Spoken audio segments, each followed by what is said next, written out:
안녕하세요. 소아청소년과 전문의 하정훈입니다. 일전에 올린 수족구병 영상에 질문이 너무 많이 달려서 아예 영상으로 만들었습니다.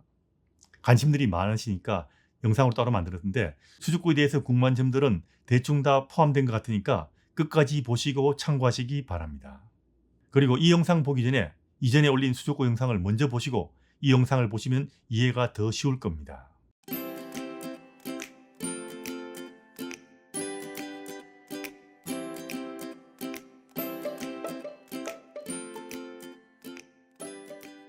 수족구병은 한 번 걸리면 다시 안 걸리는가? 아닙니다. 수족구병은 여러 가지 바이러스가 일으키는 병이기 때문에 한 번 걸려도 다시 걸릴 수 있습니다. 다만 한 번에 도는 바이러스가 한 가지일 경우가 많기 때문에 이번에 걸렸는데 낫고 바로 다시 걸리는 경우는 거의 없다고 보시면 됩니다. 물론 같은 종류의 바이러스라면 면역이 생기기 때문에 다시 잘 걸리지는 않을 겁니다. 간혹 수족구가 여러 번 걸릴 수 있어 면역이 생기지 않는다고 생각하는 사람도 있는데 그건 아닙니다. 면역이 생기지 않는다면 아이들 걸릴 때 어른들도 다 걸려야 하는데 어른들도 걸릴 수 있는데 매우 드문 걸로 봐서는 면역이 생기는 것은 거의 확실할 겁니다. 수족구와 사촌인 허판자이나 이게 돌아가면서 걸리는 경우도 있기는 합니다. 어른도 걸리나요? 맞습니다. 어른도 걸릴 수 있습니다만 어른이 걸리는 경우는 흔치 않습니다. 미리 걱정할 필요는 없습니다. 다만 출산 직전의 임신부는 조심하시는 것이 좋습니다. 신생아가 걸리게 되면 골치 아프니까요. 그게 아니라면 수족구 아이를 돌보면서 엄마가 걸릴까봐 너무 걱정할 필요는 없습니다. 물론 손 잘 씻는 등의 수족구 예방 조치는 잘 하시는 것이 좋습니다. 수족구병이 많이 돈다는데 어린이집에 보내지 않는 것이 좋을까요? 이런 질문하시는 분들이 간혹 있습니다. 그건 아닙니다. 수족구병의 대부분은 고열은 나지만 위험한 경우가 흔치 않습니다. 물론 고열 때문에 열성경련하는 경우는 있지만 이건 다른 종류의 감기도 마찬가지이기 때문에 특별하게 더 위험한 정도는 아니라고 보시면 됩니다. 다만 드물게 뇌수막염이나 심근염 같은 합병증이 생길 수 있으므로 소아과 의사의 진료를 받고 경과를 보시면 됩니다. 이건 흔치 않습니다. 걸리지 않게 주의해야 되지만 단체 생활을 피할 정도는 아니라고 보시면 됩니다. 물론 수족구에 걸린 아이는 수족구가 좋아질 때까지 쉬는 것이 권고됩니다. 수족구병은 수포가 손과 발과 입에만 생기나요? 꼭 그런 것은 아닙니다. 수족구병을 일으키는 바이러스에 따라 그리고 아이들마다 증상이 좀 다르게 나타날 수 있습니다. 입과 손발에는 기본적으로 생겨야 이걸 수족구라고 진단 붙이기 때문에 이건 꼭 있어야 되죠. 그 외에 엉덩이 부위나 성기 부위 그리고 무릎 관절과 팔다리에도 생기는 경우가 있고요. 간혹 큰 물집이 잡히는 경우도 있습니다. 그래서 이들 부위에 물집이 잡히는 경우 다른 질환과 구분하기 위해서 소아과 진료를 받는 것이 좋습니다. 수족구병과 구내염 이건 서로 다른 병인가요? 이런 질문도 참 많죠. 구내염은 입안에 염증이 생기는 모든 병을 통칭하는 용어인데 흔히 요즘 말하는 구내염이란 것은 허판자이라고 말하는 병인데 우리말로 수포성 구염염을 요즘 흔히 구내염이라고 말하기도 합니다. 이건 수족과 마찬가지의 바이러스들이 일으키는 병인데 다만 수포가 입안에만 생기는 병을 이야기합니다. 쉽게 이야기해서 입안에만 생기면 허판자이나 손발에도 같이 있으면 수족구병이라고 합니다. 두 병 다 고열이 나긴 하지만 열이 심하지 않는 경우도 있습니다. 수족병과 허판자이나는 사촌간이라고 보시면 되고요. 둘 다 전염성이 높습니다. 다만 우리나라 지침상 수족구는 격리하지만 허판자이나는 격리하라는 지침이 아직 없습니다. 두 병 다 열나고 컨디션 좋아질 때까지는 쉬는 것이 아이에게도 좋고 전파를 막는 데도 좋습니다. 밤에 수족구로 고열날 때는 어떻게 해야 하나요? 밤에 고열날 때는 해열제를 먹이시면 됩니다. 심하게 고열이 나는 경우가 많기 때문에 고열나는 경우 사용할 수 있는 해열제의 최대 용량을 알아두시고 최대 용량으로 먹이시고 아침에 소아과에 가시면 됩니다. 다른 이상이 없다면 고열난다고 응급실에 가는 것은 권장하지 않습니다. 아이도 부모도 엄청 고생할 수 있습니다. 수족구가 심한데 입원을 해야 하나요? 대부분의 수족구는 입원이 필요하지 않습니다.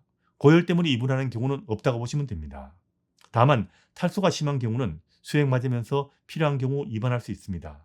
그리고 드물지만 뇌와 심장에 문제가 생기는 등의 합병증이 의심될 때도 확인과 진단과 치료를 위해서 입원이 필요할 수 있습니다. 이건 참 드문 경우지만 그런 경우가 있을 수 있습니다. 그래서 두통이 심하거나 기운이 많이 없어 보이거나 의식이 흐려지거나 심장 박동이 빨라지는 경우는 바로 소아과 의사의 진료를 받아야 합니다. 이런 경우는 밤이라도 응급실을 방문해야 됩니다. 수족구라고 다 입원해야 되는 것은 아니란 이야기입니다. 수족구 병에 걸리면 다 고생하는가요? 요즘 고생하는 이야기가 하도 인터넷에 많으니까 미리 겁내는 분도 있는데 그건 아닙니다. 어떤 아이들은 입안에 한두 개, 손발에 한두 개 수포가 생기고 고열도 나지 않아서 이게 수족구 맞나 하고 생각할 정도로 가벼운 수족구도 제법 있습니다. 운 좋은 거죠. 하지만 이런 가벼운 수족구도 전염은 마찬가지이기 때문에 심한 아이들처럼 정상이 좋아질 때까지 어린이집은 쉬는 것이 좋습니다. 수족구병은 무서운 병인가요? 일반적으로 수족구병을 무서운 병이라고 분류하진 않습니다. 무서운 병이라기보다는 고생하는 병입니다. 고열나서 힘들고 입안이 아파서 잘 먹지 못해서 고생하는 병인데, 물론 드물게는 뇌와 심장에 합병증이 생긴 경우도 드물게 있지만 흔치 않기 때문에 이걸 미리 걱정할 정도는 아니라고 봅니다. 고생하지 않으려면 고열날 때 대처법을 미리 알아두시고, 다른 문제가 없이 단지 고열만 난다고 밤에 응급실 가서 필요없는 고생 사서 하지 않는 것이 좋습니다. 소아과 진료 잘 받고 해열제 잘 먹이고 열심히 먹여서 탈수가 되지 않으면 대개 입원 필요 없이 좋아지게 됩니다. 수족구병 수포가 심한데 흉이 남지 않을까요? 이런 고민 많이 합니다. 특히 수포가 클 때 이런 고민 많이 하는데, 수포 자리는 대개 흉이 남지 않습니다. 하지만 심한 경우 수포 자국이 오래 갈 수 있기는 합니다만 나중에는 대개 흔적이 없어집니다. 하지만 수포 부위를 자꾸 건드려서 2차 감염이 생기고 이걸 제대로 치료하지 않는 경우, 그리고 그 부위를 계속 긁는 경우는 흉터가 남을 수 있으니까 손대지 않게 주의를 해야 됩니다. 그리고 수포 주위가 붉어지는 등 염증 생기는 증상이 보이면 바로 소아과 진료를 다시 받는 것이 좋습니다. 구내염 진단이 붙었는데 이틀 뒤 손발에 물집이 보여서 다른 소아과에 갔더니 수족구래요. 진단 잘못 붙인 거 아닌가요? 이런 이야기 하시는 분들 좀 있습니다. 그건 아닙니다. 구내염, 여기서 말하는 구내염은 허판자이나라고 말하는 수포성 구염염을 말하는데, 이 병은 수족구병과 사촌입니다. 입안에만 있으면 허판자이나, 손발에 같이 생기면 수족구라고 하는데, 입안에 수포가 먼저 생기고 하루 이틀 뒤에 손발에 물집이 잡히는 수족구도 있습니다. 그래서 입안에만 있는 경우 허판자이나라고 진단을 먼저 붙이고요, 나중에 손발에 물집이 잡히는 경우 수족구라고 진단을 바꾸는 겁니다. 물론 이런 경우보다는 손과 발과 입에 동시에 나타나는 경우가 더 흔합니다. 그리고 열이 나고 바로 수포가 생기지 않아서 열감기 진단 붙였다가 다음날 수포가 생겨서 수족구라고 진단이 바뀌는 경우도 있습니다. 이건 잘못 진단 붙이는 거하고 좀 다른 이야기입니다. 나중에 나타날 수 있다는 이야기입니다. 형이 어린이집에 다니는데 수족구가 돈다고 합니다. 형은 아직 수족구에 걸리지 않았는데도 집에 있는 동생에게 수족구를 옮길 수가 있나요? 예, 맞습니다. 옮길 수 있습니다. 형이 다니는 어린이집에 수족구가 도는 경우 형이 수족구에 걸리지 않아도 형한테서 수족구 바이러스가 묻어온 경우 동생에게 수족구가 옮길 수 있습니다. 수족구는 호흡기로도 옮지만 손발에 묻은 분변이나 침을 통해서도 옮을 수 있습니다. 형이 어린이집에서 돌아온 경우 반드시 손 잘 씻고 동생을 만져야 옮기는 것을 줄일 수 있습니다. 수족구병이 심한데 항생제를 사용해야 되는 거 아닌가요? 아닙니다. 수족구병은 바이러스가 일으키는 병이기 때문에 항생제가 전혀 소용이 없습니다.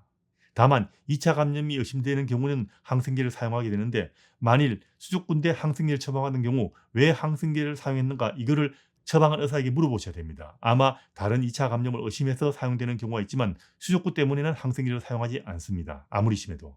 수족구가 바이러스 질환이라는데 항바이러스제 사용하는 것이 도움이 될까요? 아닙니다. 일반적으로 바이러스 질환은 대증요법으로 치료합니다. 바이러스를 줄이는 특효약이 없다는 이야기입니다. 그리고 걸리는 바이러스 병의 종류에 따라서 잘 듣는 바이러스 약이 있습니다. 독감의 경우 타미플루가 그렇고요. 헤르페스나 코로나의 경우도 각각 바이러스에 잘 듣는 특이한 항바이러스제를 사용하게 됩니다. 이건 특이한 경우이고요. 대개의 바이러스 질환, 특히 수족구병에는 일반적으로 사용하는 항바이러스제는 별 소용이 없습니다. 수족구를 일으키는 바이러스의 경우에 잘 듣는 항바이러스가 없기 때문에 항바이러스제는 권고되지 않습니다.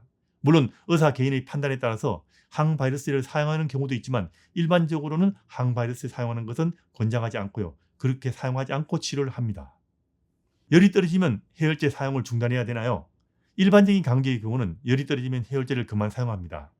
하지만 수족구나 구내염처럼 입안에 수포가 생겨서 아픈 경우는 열이 떨어져도 아픈 것이 줄어들 때까지는 해열제를 진통 효과를 기대하면서 계속 사용합니다. 그래서 수족구가 걸린 경우 해열제를 언제 그만 먹어야 하는지도 아이를 돌봐주시는 소아과 의사 선생님과 상의하는 것이 좋습니다. 이 정도면 수족구 병에 대한 대개의 질문에 대한 답이 되는 것 같습니다.